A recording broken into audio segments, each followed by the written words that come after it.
चलिए आगे बढ़ते हैं। लोकसभा स्पीकर ओम बिरला आज गृहनगर कोटा में आए हैं और इस दरमियान ओम बिरला ने अपने शक्तिनगर स्थित कैंप कार्यालय में आमजन से मुलाकात की।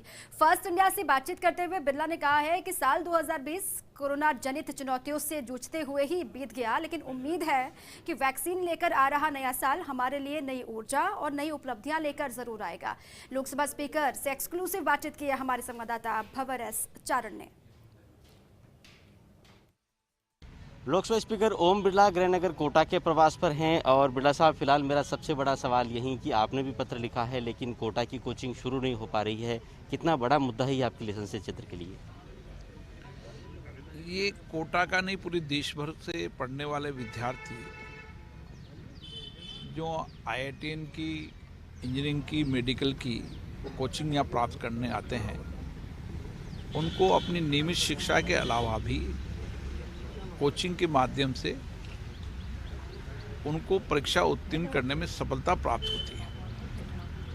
और देश भर के विद्यार्थी यहाँ पर इस विश्वास भरोसे के साथ आते हैं कि हम कोचिंग को प्राप्त करने के बाद हम IITN में, मेडिकल में, इंजीनियरिंग में हमारा एडमिशन होगा और अच्छी प्रायोरिटी पर होगा। और इसलिए कोटा और देश भर के विद्यार्थियों के लिए भी और उसके साथ कोटा की अर्थव्यवस्था के लिए भी कोचिंग शुरू होना अब आवश्यक है। धीरे धीरे कोरोना संक्रमण का प्रभाव कम हुआ है।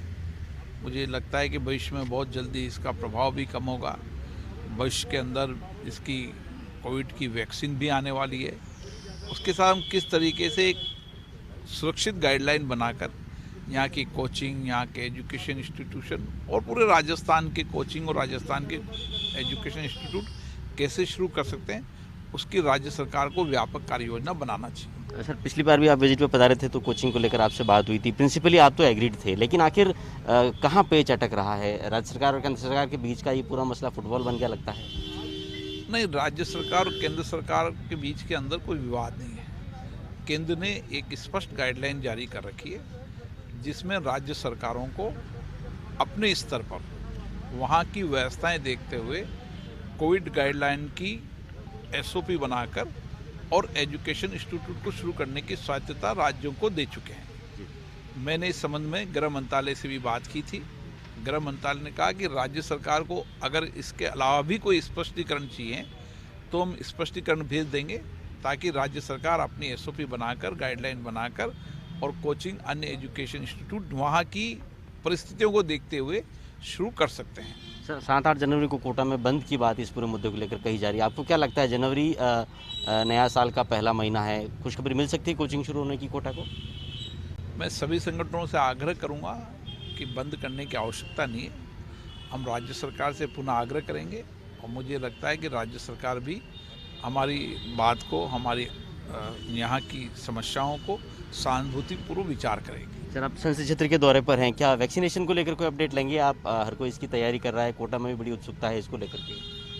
हाँ, निश्चित रूप से मेरी सरकार से भी वार्ता हुई है और अन्य वैज्ञानिकों से भी वार्ता हुई है। जनवरी के अंदर इसकी वैक्सीन को औपचारिक स्वीकृति मिल जाएगी। इसके डेटा को एनालिसिस कर रहे हैं और मुझे लगता है कि इस सप्ताह के अंदर ही एक अच्छी खुशखबरी आएगी, जिससे वैक्सीन किनको लगनी है, इसके केंद्र और राज्य सरकार ने गाइडलाइन बनाई है और वैक्सीन आने के बाद मुझे लगता है कि कोविड को रोकने के सकारात्मक परिणाम आएंगे। सर, मेरा आखिरी सवाल इस गुजरते साल को लेकर के, साल 2020 के लिए जो पैरामीटर ओम बिरला ने अपने संसदीय क्षेत्र के लिए सेट किए थे, क्या लगता है कितना उसको छू लिया? और 2021 के लिए क्या कुछ देखने को मिलेगा कोटा बूंदी संसदीय क्षेत्र में?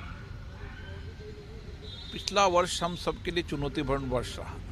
पूरे वर्ष भर के अंदर मुझे लगता है कि हम कोरोना संक्रमण वायरस से लड़ते रहे। इस कारण जो हमारे अन्य मापदंड होने थे वो मापदंड पूरे नहीं हो पाए, लेकिन मुझे आशा है कि नया वर्ष हमारे लिए नए ऊर्जा लेके आएगा, नए सकारात्मक रास्ते लेके आएंगे और हम नए वर्ष के अंदर उन सब मापदंडों को पूरा कर पाएंगे जो हमने विचार किए थे या जनता के सुझाव आए थे, जिसके आधार पर उनके अनुपालना में हम उन गाइडलाइनों के आधार पर और उन मापदंडों को पूरा करने में सक्षम होंगे। तो लोकसभा स्पीकर ओम बिरला जो बता रहे हैं कि गुजरता साल चुनौतियों के नाम रहा, लेकिन नए साल में नए लक्ष्यों को छुएंगे। कोरोना वैक्सीनेशन की तैयारियों की भी समीक्षा अपने संसदीय क्षेत्र के दौरे के दौरान बिरला करने वाले हैं और साथ में उम्मीद ये भी है कि नए साल में कोटा में बंद पड़ी कोचिंग क्लासेस भी फिर से गुलजार होगी।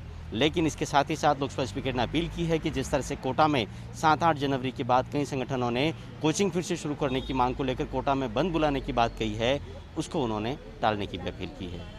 कैमरामैन रामेश्वर कुशवाहा के साथ भंवर एस चारण, फर्स्ट इंडिया न्यूज़, कोटा।